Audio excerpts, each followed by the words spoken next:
if you have a 16 different developers on a team, I really hope you're not in one mob, because I'd be like, wow, that's really bad.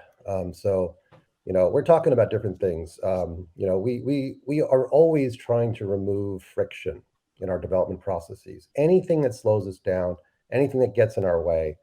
However, if we're working on something big, really big, and we got 16 developers all working on it together, which is the situation Brett's in, very different from what John and Jeff have described, right? Those are very different situations.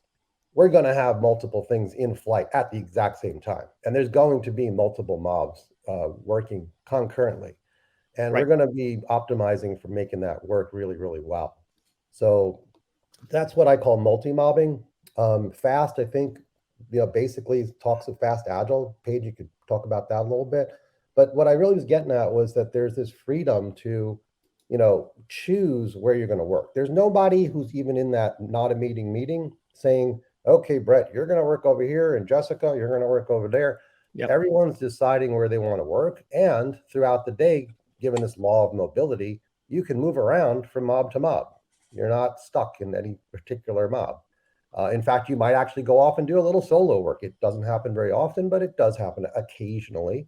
And then you'll come back. Or maybe you're going and helping your wife or partner for something and coming back. So that law of mobility is incredibly valuable.